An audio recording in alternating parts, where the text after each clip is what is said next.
नमस्कार, आपके साथ मैं हूं साक्षी जोशी। पालघर में दो साधुओं की हत्याकांड के अभी 1 महीने भी नहीं बीते थे। वो मामला पूरी तरह से ठंडा भी नहीं हुआ था कि महाराष्ट्र में एक और साधु का मर्डर हो गया। आश्रम के अंदर घुसकर हत्यारे ने साधु की हत्या कर दी और न सिर्फ साधु की बल्कि एक और शख्स को मौत के घाट उतार दिया। नांदेड़ में हुए इस डबल मर्डर से पूरे इलाके में सनसनी फैल गई है। साथ ही महाराष्ट्र सरकार पर भी सवाल उठने शुरू हो गए हैं कि आखिर प्रदेश में ये हो क्या रहा है।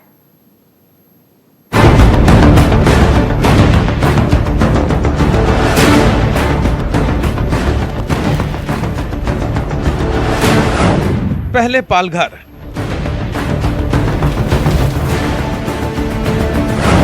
अब नांदेड़।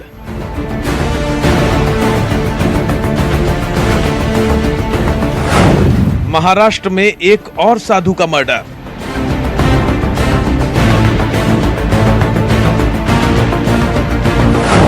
आश्रम के भीतर साधु की हत्या।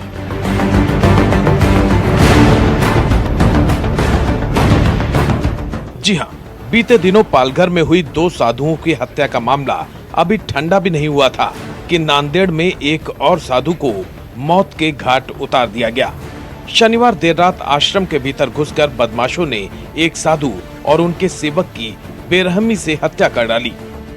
साधु का शव आश्रम में मिला है, जबकि उनकी सेवा करने वाले सेवादार का शव आश्रम से कुछ दूर पर मिला है। साधु का नाम रुद्र पशुपति महाराज बताया जा रहा है, जो नांदेड़ के आश्रम में अपने शिष्यों के साथ रहते थे। रुद्र पशुपति महाराज लिंगायत समाज से ताल्लुक रखते थे। लिंगायत समाज के ही साईनाथ नाम के एक शख्स पर साधु की हत्या का आरोप है। सूत्रों के मुताबिक रात 12 से 12:30 के बीच साधु की हत्या की गई।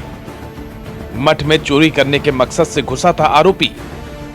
चोरी का विरोध करने पर हत्यारे ने चार्जिंग केबल से महंत का गला घोट दिया। साधु की हत्या करने के बाद आरोपी साईनाथ ने उनके शव को ठिकाने लगाने की भी कोशिश की थी। आरोपी ने साधु के शव को उनकी ही कार में रखकर ले जाने की कोशिश की, लेकिन कार गेट में ही फंस गई। बताया जा रहा है कि इस दौरान मठ की छत पर मौजूद आश्रम के 2 सेवादार जाग गए। सेवादारों ने भागकर आरोपी को पकड़ने की कोशिश की, लेकिन वो भागने में कामयाब रहा। फौरन पुलिस को सूचना दी गई। मौके पर पहुंची पुलिस ने अभी जांच शुरू ही की थी कि किसी ने बताया कि आश्रम की सेवा करने वाले एक सेवादार का शव गांव में आश्रम से कुछ ही दूरी पर मिला है। सेवादार का शव जिला परिषद स्कूल के पास मिला।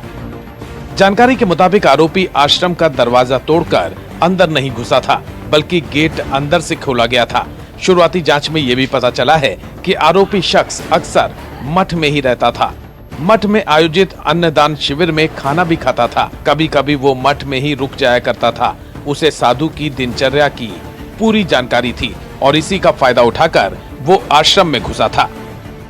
साईनाथ लंगोटे, इन्होंने पहले उनके फ्रेंड भगवान शिंदे की हत्या की थी और वो उनको एक करके वो साधु के मठ में उन्होंने प्रवेश किया।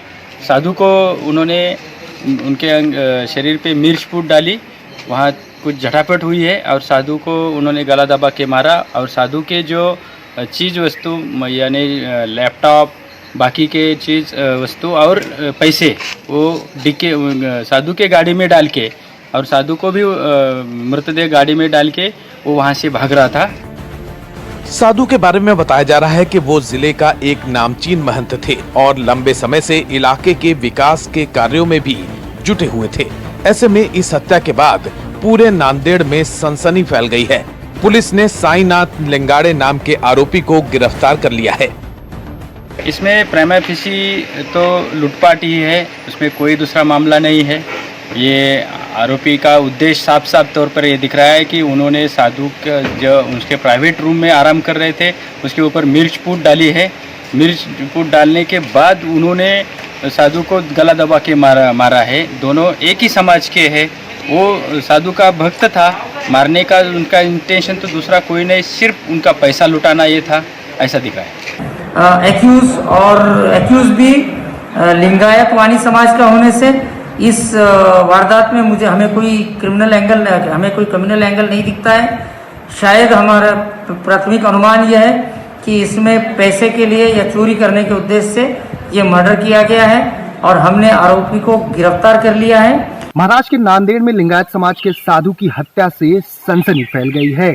पुलिस की तफ्तीश में यह पता चला है कि लिंगायत समाज के साधु पशुपति महाराज व उनके दोस्त की हत्या के मामले में साईनाथ लिंगारे नाम का आरोपी जिम्मेदार है, जो कल देर रात को आश्रम में घुसता है और पशुपति महाराज व उनके साथी की हत्या करके फरार हो जाता है। पुलिस को जांच में यह भी पता चला है कि साईनाथ लिंगारे व उसका पिता इससे पहले भी हत्या व किडनैपिंग के मामले में आरोपी है। महीने भर के भीतर महाराष्ट्र में 2 और साधुओं की हत्या से संत समाज एक बार फिर काफी आहत है। संत समाज ने साधु की हत्या पर गहरा शोक व्यक्त करते हुए सरकार से जल्द कार्रवाई की मांग की है। विश्व हिंदू परिषद ने भी साधु की हत्या पर सवाल उठाया है। ये महाराष्ट्र की धरती में बड़े बड़े संत हुए और आज संतों की हत्या हो रही है। ये अपराधी क्या करना चाहते हैं, क्या दिखाना चाहते हैं, ये क्या संकेत है? ये मैं अनुरोध करना चाहता हूँ सरकार से कि इन अपराधियों को खोज करके निकालें, तथ्य क्या है, सत्य क्या है, और इनको कड़ी से कड़ी कार्रवाई करके इनको बड़ी से बड़ी सजा दें। सरकार से निवेदन करते हैं कि इमीडिएटली इन हत्यारों का पता लगाया जाए, उनको कठोरतम दंड दिया जाए और पालघर की घटना को सीबीआई के हवाले किया जाए। वहीं साधु की हत्या पर प्रदेश में राजनीति भी तेज हो गई है। बीजेपी ने महाराष्ट्र की उद्धव ठाकरे सरकार को पूरी तरह से फेल बताते हुए कहा है कि महाराष्ट्र में ना तो साधु संत सुरक्षित हैं और ना ही पुलिस सुरक्षित है। आखिर महाराष्ट्र में ये हो क्या रहा है? बीजेपी के आरोपों पर कांग्रेस ने पलटवार किया है। पहली हत्या को सरकार ने अफवाह कह के करार दे दिया। समूचे देश की और संतों की मांग थी सीबीआई को सरकार जांच सौंपे, पर महाराष्ट्र सरकार ने अब तक नहीं किया। अब 1 महीने में दूसरे साधु की हत्या होती है। ये महाराष्ट्र की सरकार पूरी तरह से सब विषयों में फेल हो चुकी है। नांदेड़ की पुलिस, महाराष्ट्र राज्य की पुलिस इसकी तहकीकात कर रही है। आईजी साहब और वहां के एसपी सभी इन्वेस्टिगेशन में लगे हैं। जल्द से जल्द आरोपी पकड़ा जाएगा। पुलिस और राज्य सरकार पर विपक्ष खासतौर पर बीजेपी लगातार निशाना साध रही है कि पालघर हो या फिर अब नांदेड़ की घटना, कहीं न कहीं पुलिस प्रशासन और राज्य सरकार की लापरवाही की वजह से ऐसे हत्याकांड को अंजाम तक पहुंचाया जा रहा है और पुलिस प्रशासन और राज्य सरकार जो है नदारद साबित हो रही। बहरहाल 1 महीने के भीतर महाराष्ट्र में साधुओं की हत्या का ये दूसरा मामला है। इससे पहले पालघर में 2 साधुओं समेत 3 लोगों की पीट कर हत्या कर दी गई थी। इस दौरान वहां मौजूद पुलिस मूक दर्शक बनी रही। दोनों साधु लॉकडाउन के दौरान गुजरात में अपने गुरु की अंतिम यात्रा में शामिल होने जा रहे थे। इस मामले में अब तक 101 लोग गिरफ्तार किए गए हैं। उसकी जांच फिलहाल चल ही रही है। लेकिन इसी बीच नांदेड़ में एक और साधु की हत्या से महाराष्ट्र की उद्धव ठाकरे सरकार पर एक बार फिर सवाल उठ रहे हैं। नांदेड़ से दीपक दुबे के साथ ब्यूरो रिपोर्ट, न्यूज़ 24।